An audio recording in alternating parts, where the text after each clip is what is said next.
Kalau orang itu tidak Melayu, tidak Islam, maka sesungguhnya kita diikat dengan ikatan yang ketiga, sama-sama manusia. Tidak Melayu, tidak Islam, tidak manusia, kita diikat dengan ikatan yang keempat, sama-sama makhluk ciptaan Allah Subhanahu wa ta'ala. Makanya andai dia bukan manusia, bukan Melayu, bukan Islam, tetap juga kita disuruh berkasih sayang. Seorang perempuan melihat seekor anjing menjulurkan lidahnya karena haus. Perempuan ini perempuan yang tak baik, anjing binatang yang tak baik dalam Islam. Lalu kemudian dia mengambil seliparnya, dia ambil kasutnya, kasut itu dia masukkan ke dalam perigi untuk mengambil air. Tiga ini tak baik, anjing tak baik, kasut tak baik, perempuan itu tak baik. Berita itu disampaikan ke Nabi SAW. Apa kata Nabi? Perempuan itu diampunkan Allah dosanya. Sahabat heran, kenapa Allah mengampunkan dosanya ya Rasulullah? Apa kata Nabi? Fi kulli kabidin ratbin sadaqah. Dalam setiap hati yang basah ada sedekah. Haiwan ciptaan Allah, bukan Melayu, bukan Islam, bukan manusia, tapi dia ciptaan Allah, sedekah. Maka kita sudah berbuat sedekah. Bila menyampaikan tentang perempuan membagi minum seekor anjing yang haus, sampaikan juga tentang perempuan yang tidak membagi makan kucing. Perempuan ahli ibadah, muslimah, tidak memberi makan seekor kucing. Disampaikan kepada Nabi. Kata Nabi SAW, dia masuk neraka. Kenapa begitu ya Rasulullah? Karena tidak ada rasa kasih sayang dalam hatinya. Perbezaan kita dengan orang yang tidak bertuhan adalah tak ada kasih sayang. Ketika Nabi SAW sedang musafir, dia tengok ada seorang sahabat mengambil api, lalu dia bakar sarang semut. Nabi marah. Apa kata Nabi? La yu'azzibu bin nar illa rabbun nar. Tidak boleh membakar dengan api kecuali Tuhan pencipta api. Sampai hari ini masih ada orang suka membakar, menganiaya, menikmati menengok semut lari tunggang langgang lintang pukang, padahal dia sedang menganiaya ciptaan Allah Subhanahu wa ta'ala. Tengoklah bagaimana Nabi Sulaiman alaihissalam. Nabi Sulaiman menahan bala tentara. Stop, wahai bala tentara, jangan berjalan dulu. Kenapa wahai Sulaiman? Sebab aku mendengar panglima tentara semut berkata, udkhulu masakinakum. Wahai semua semut-semut, masuklah kamu ke dalam sarang-sarang kamu, sebab tentara Sulaiman sedang lari. Pemimpin yang adil bukan cuma manusia yang terselamatkan, bukan cuma manusia yang aman dan damai, semut-semut pun tak ada yang mati. Begitulah kalau Allah Subhanahu wa ta'ala memberikan, seandainya doamu makbul, dan doa itu cuma satu. Kata Imam Ahmad bin Hanbal, meninggal tahun 241 Hijrah, yang mengasaskan mazhab Hambali, murid Imam Syafi'i. Seandainya doamu makbul dan doa itu cuma satu, jangan minta suami yang adil. Kenapa? Karena kalau minta suami yang adil, yang dapat hanya puan saja. Dan sampai hari ini puan belum mau berbagi dengan puan yang lain. Tapi mintalah pemimpin yang adil. Kenapa? Karena kalau dapat pemimpin yang adil, satu negeri akan mendapatkan keadilan dan kerahmatannya. Itu ada dalam sejarah Islam. Manakala Umar bin Abdul Aziz berkata, sesiapa yang mampu berjalan kaki dari Son'a ke Darul Bayda, Son'a sekarang Yaman, ujung selatan, Darul Bayda ujung utara maghribi. Bila kita hitung kira sekarang, Yaman, Saudi Arabia, Jordan, Suria, Lebanon, Mesir, Libya, Tunisia, Algeria, Maghribi, 10 negara. Siapa yang sanggup berjalan kaki dari Son'a, Yaman, ke Darul Bayda, Maghribi, untuk mencari orang yang mesti mendapatkan zakat, begitulah keadilan kalau diberikan kepada orang yang baik. Makanya mintakanlah, Allah marzuqna imaman adila. Sab'atun yudhilluhumullah. Ada 7 golongan, 7 golongan manusia yang akan mendapatkan naungan Allah. Ketika hari itu tak ada tempat bernaung, tak ada tempat berlindung. Lalu siapa yang 7 itu? Yang pertama bukan ulama, yang pertama bukan ustaz, yang pertama bukan orang alim, yang pertama adalah al-imamul adil, pemimpin yang adil.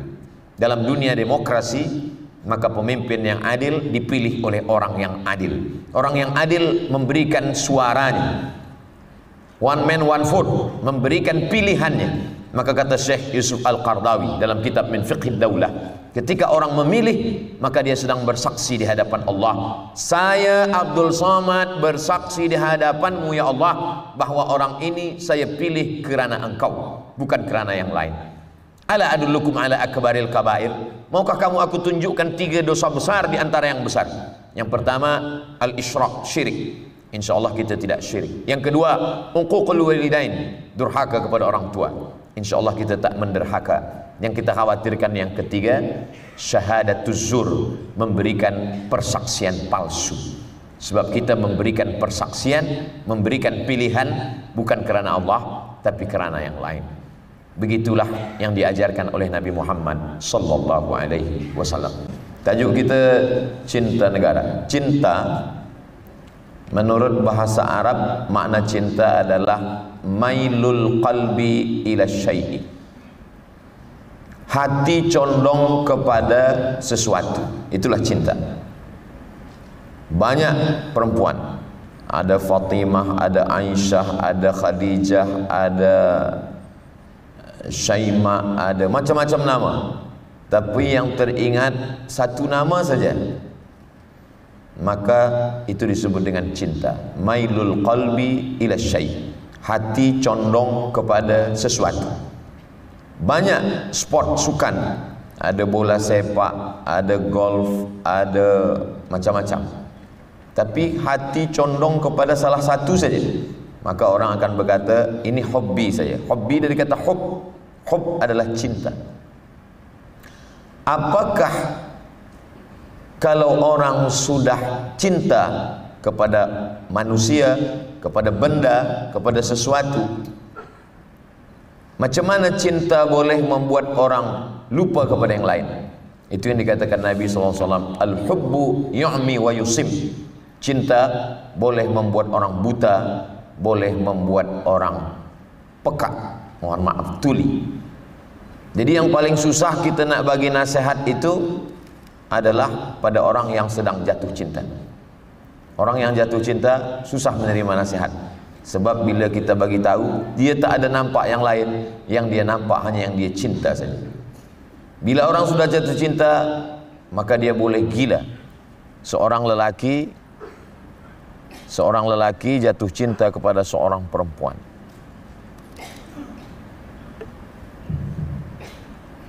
Seorang lelaki jatuh cinta kepada seorang perempuan, tapi kerana ayah perempuan itu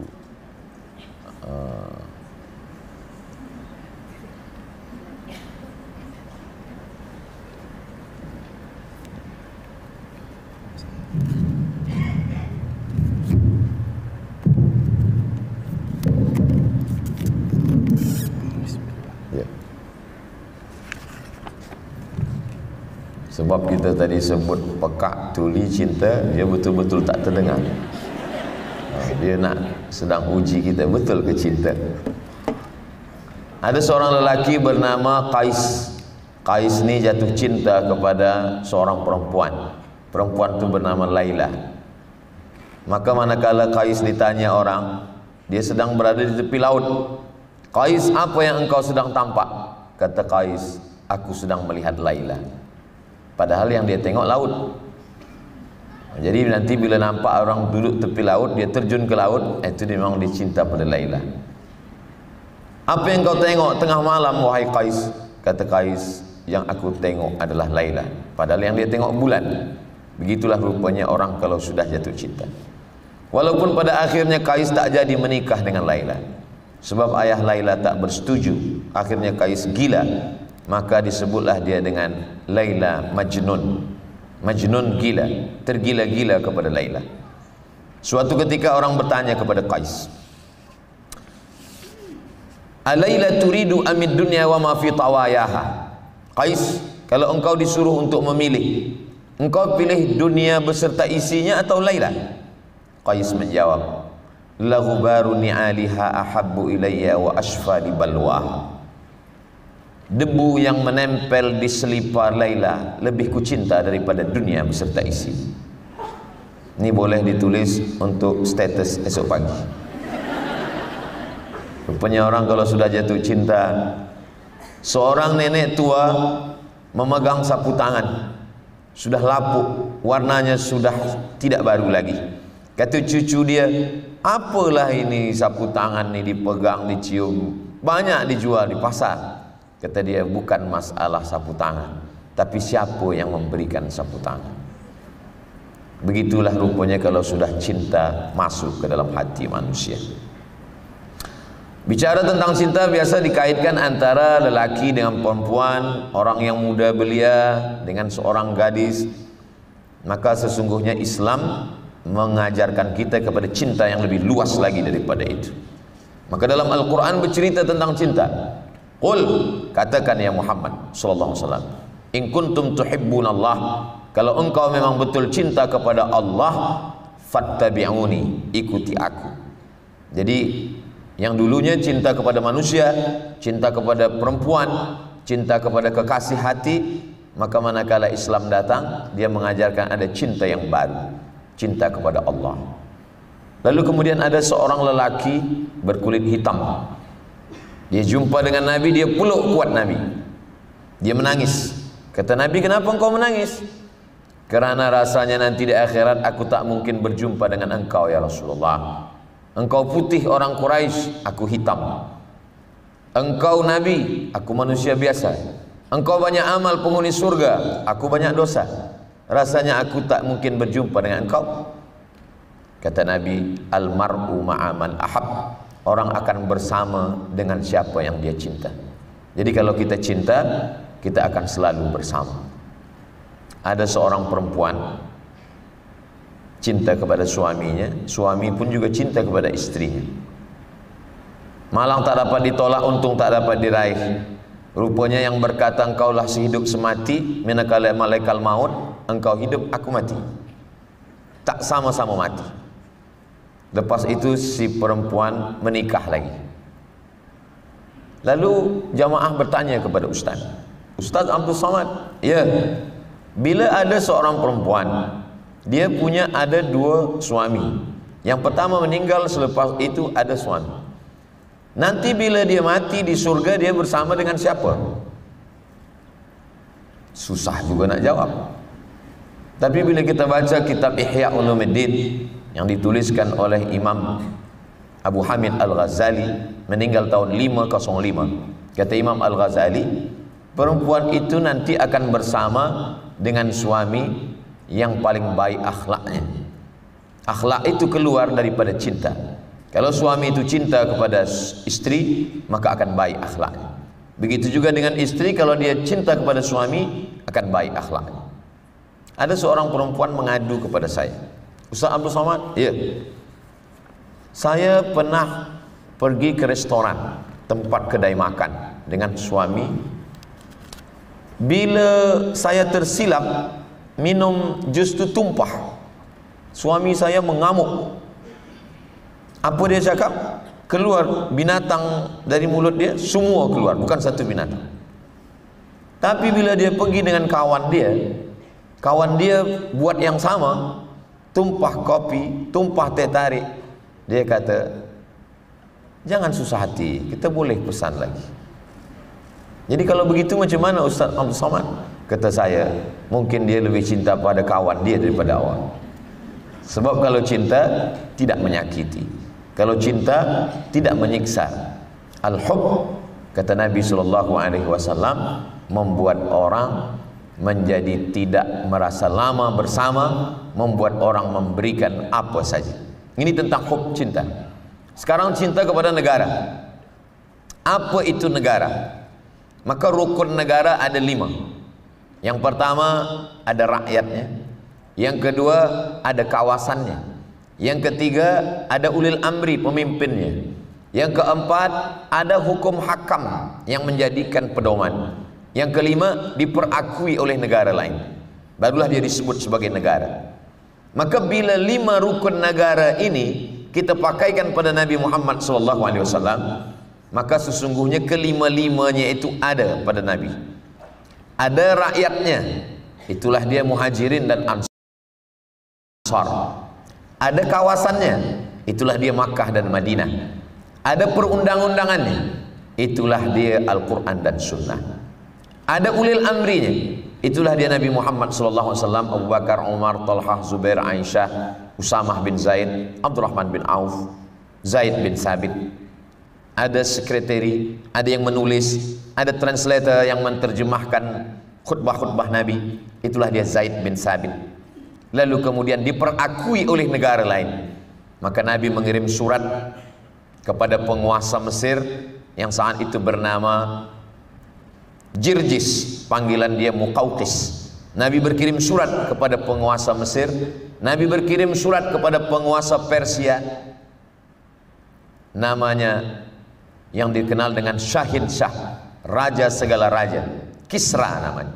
Nabi berkirim surat kepada raja Rum yang bernama seorang Hirqal dalam tulisan Arab, Heraklius kata orang putih. Artinya Nabi berkirim surat kepada mereka dan mereka memperakui kepemimpinan Nabi Muhammad sallallahu alaihi wasallam. Walaupun dia tidak menyebut dirinya presiden, dia tidak menyebut dirinya malik, dia tidak menyebut dirinya sultan, tapi sesungguhnya para orientalis, orang yang meneliti tentang Islam, 5 rukun negara itu ada pada diri Nabi Muhammad sallallahu alaihi wasallam. Dan di Madinah tidak hanya orang Islam, di situ ada Yahudi Bani Nadir, ada Yahudi Quraizah, ada Yahudi Qainuqa, ada Yahudi Khaybar. Maka ada 12 pasal dalam Muahadah Madinah. Sesiapa saja yang datang dari kota Makkah ingin merosakkan kota Madinah, maka orang Madinah bekerja sama walaupun dia tidak Islam untuk membela kota Madinah. Sesiapa saja yang datang dari kota Makkah ingin mengganggu orang Madinah, terjadi perang, maka semua pembiayaan uang untuk perang ditanggung oleh penduduk Madinah walaupun dia tidak Islam. Maka konsep bernegara yang paling sempurna adalah yang dibuat Nabi Muhammad sallallahu alaihi wasallam. Bahkan demokrasi yang pertama, ketika Nabi Muhammad sallallahu alaihi wasallam meninggal dunia, maka pada saat itu masyarakat bermusyawarah di satu tempat yang bernama Saqifah Bani Sa'idah. Nanti bila kita sampai ke kota Al-Madinah Al-Munawwarah, Masjid Nabawi sebelah kiri, tengok di sebelah kanan, ini satu taman yang dibiarkan tiada binaan, tak ada hotel, tak ada apa. Ada tanam-tanaman bunga yang cantik dan indah. Tempat itu bernama Saqifah Bani Sa'idah. Disitulah Nabi Muhammad SAW diceritakan oleh para sahabat, saat Nabi meninggal dunia, sahabat berkumpul di sana untuk bermusyawarah. Demokrasi pertama dalam sejarah dunia. Ketika itu orang Madinah ingin supaya yang menjadi pemimpin menggantikan Nabi Muhammad itu adalah seorang yang dari suku Aus, panglima perang dari suku Aus. Lalu kemudian Sa'ad bin Ubadah namanya. Kami ingin yang mengganti pemimpin kami adalah Sa'ad bin Ubadah. Sedangkan orang Makkah mengatakan kami ingin yang menggantikan Nabi Muhammad, bukan pengganti Nabi, tapi pengganti sebagai pemimpin ulil amri. Yang menggantikan Nabi adalah Abu Bakar Siddiq, yang menggantikannya adalah Umar bin Khattab. Maka saat itu mereka membacakan hadis Nabi, Al-A'immah min Quraisy,